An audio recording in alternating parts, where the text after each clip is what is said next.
লজ্জা লজ্জা লজ্জা, ধিক্কার ধিক্কার ধিক্কার। উচিত উচিত, তাদের জানা উচিত।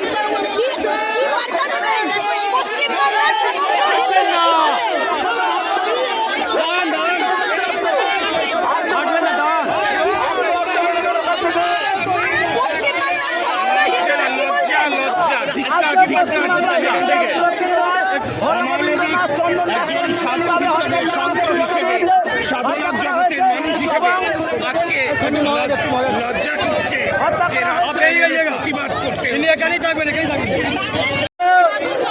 আর ধর্মীয় সবাই লাইনটা ঠিক করুন।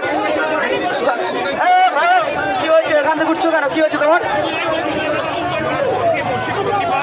আজকের লাইনটা ঠিক করুন, লাইনটা ঠিক করুন। কি বলবেন?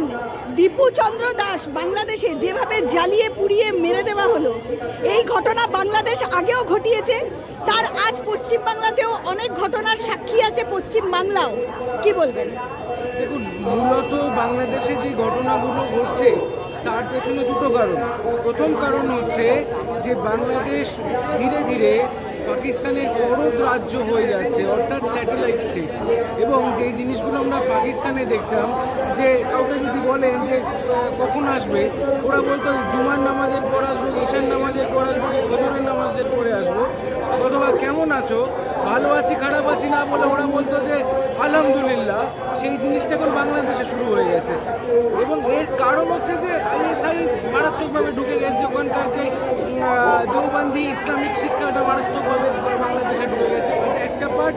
সেকেন্ড পার্ট হচ্ছে একটা ফলস নেগেটিভ বা প্রোপাগ্যান্ডা মারাত্মকভাবে বাংলাদেশে চলছে, যেটা হচ্ছে ডিফেন্ডার্স প্যারাডাইস।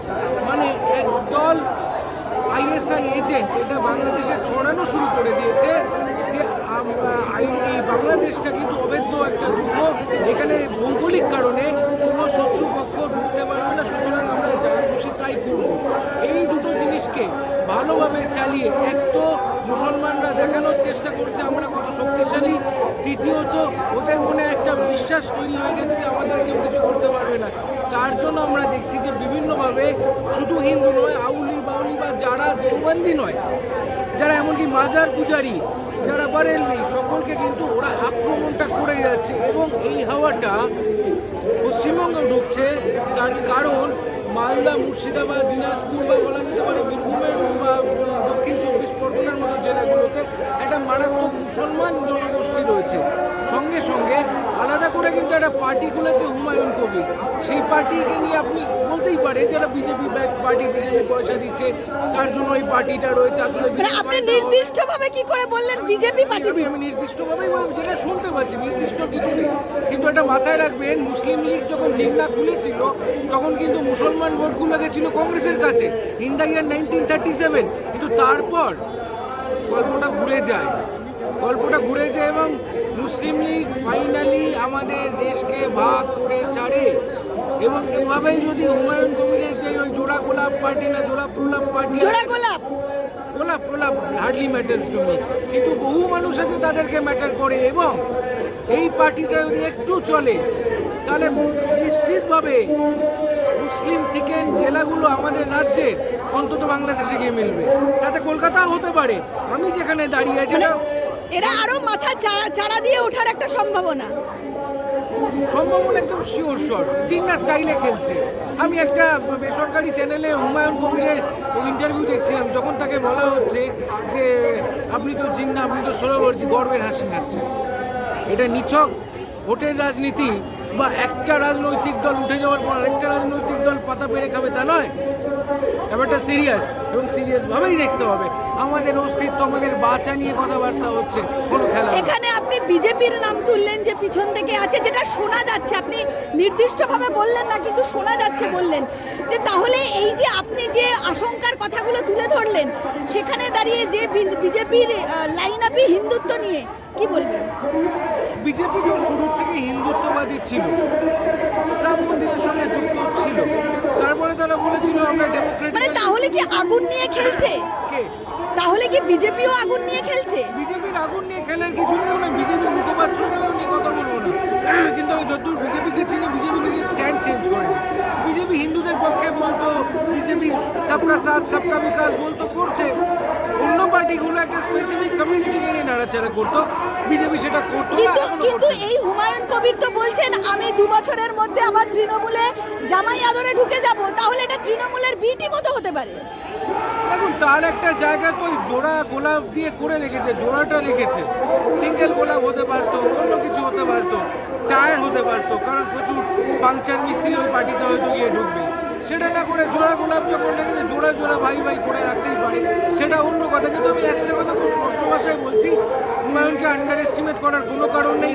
আমরা বিভিন্ন তথ্যচিত্রে দেখেছি, বইতে পড়েছি, যখন জিন্না মুসলমানদেরও ভোট পায়নি তখন কংগ্রেস ওকে নিয়ে হাসাহাসি করেছে, খোরাক করেছে, পেছনে লেগেছে, আপনার কাগজ দলামশা করে অবধি চলেছে, এতটা শোনা গেছে। তো সেই জিন্না কিন্তু দেশটা ভাগ করেছে। তো হুমায়ুনকে আন্ডার এস্টিমেট করার কোনো সুযোগ নেই এখানে। হিন্দুদেরকে কি বার্তা দেবেন? কারণ সত্যি হিন্দুরা আজকে আতঙ্কিত, শঙ্কিত এবং তাদের অস্তিত্ব নিয়ে প্রশ্ন উঠছে। দরকার পড়লে পচা কলা গাছকে ভোট দাও, আর জায়গায় দাও, হুমায়ুনকে ভোটটা দিও না, তাহলে কোনো উপায় নেই। এই যে দীপু দাসকে মারা হলো, বাংলাতেও তো অনেক ঘটনার সাক্ষী আছে, কি বলবেন? এখন কি আর হিন্দুদের শীত ঘুমে থাকার সময়? What Bangladesh thought yesterday, West Bengal thinks today. কালকে যেটা বাংলাদেশ ঘটিয়ে ফেলেছে, আজকে সেটা পশ্চিমবাংলা করছে। ওরা দীপু দাসকে মেরেছে, এখানেও একটা দীপু দাস মরবে। ওখানে মানে দেখা যাচ্ছে মেয়েরা হিজাব না পরলে লাঠি পেটা করতে, চেয়ার তুলে পেটাচ্ছে। আপনিও হিজাব পরে নেই, তা মার খাওয়ার জন্য প্রস্তুত হন, পশ্চিমবাংলায় মার খেতে হবে। হিন্দুদের কি এখনো শীত ঘুমে থাকার সময়, নাকি তাদের জাগতে হবে, জাগরণের সময়? কি বলবেন? হিন্দু হয়ে খেতে চাই, জাগতে হবে। মার যদি না খেতে চায়, কম্বলটা লেপটা সনাতনী হিন্দু হিসাবে কি বলবেন? হিন্দুদের উদ্দেশ্যে কি বলবেন? জাগো হিন্দু, জাগো, না হলে কম্বল গুছিয়ে ভাগো, পশ্চিমবাংলার তোমার জন্য নেই।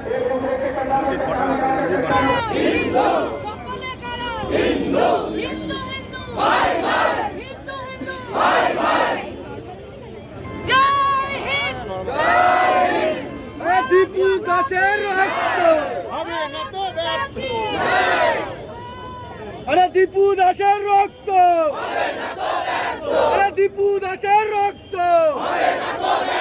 আরে মৌলবাদের গালে গালে, আরে মৌলবাদের গালে গালে, আরে ইউনিসের 2 গালে, আরে ইউনিসের গালে গালে, আরে মৌলবাদের গালে গালে, আরে জিহাদির গালে গালে, আরে জিহাদির গালে গালে, আরে আমরা কারা, আরে আমরা কারা, আরে তোমরা কারা, আরে পাকিস্তানে, আরে বাংলাদেশে, আরে ইন্ডিয়াতে, আরে কলকাতাতে, আরে শুনছে কারা, আরে দেখছে কারা, আরে বলছে কারা, আরে আমরা কারা, আরে আমরা কারা, আরে আগেও ছিল, আরে আগেও ছিল, আরে আজও আছে, আরে আমরা কারা, আরে জয় শ্রীরাম, আরে জয় শ্রীরাম, আরে জয় শ্রীরাম। ইউনুসের গালে গালে, ইউনুসের গালে গালে, ইউনুসের গালে গালে, জাহাদিদের গালে গালে, মৌলবাদের গালে গালে, মৌলবাদের গালে গালে, জাহাদিদের গালে গালে।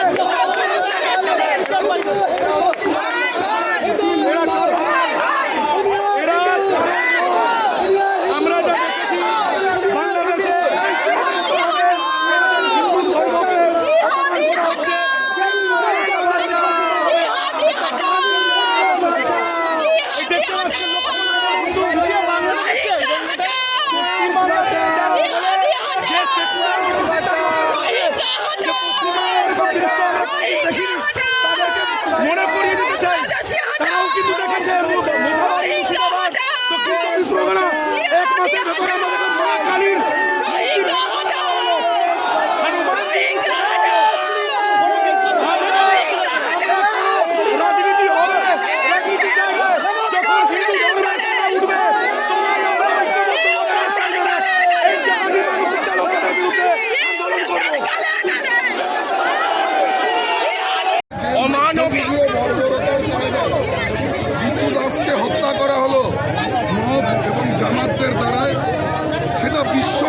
তাদের লজ্জা দেবে, বনের পশু লজ্জায় মুখ লোকাবে বাংলাদেশকে।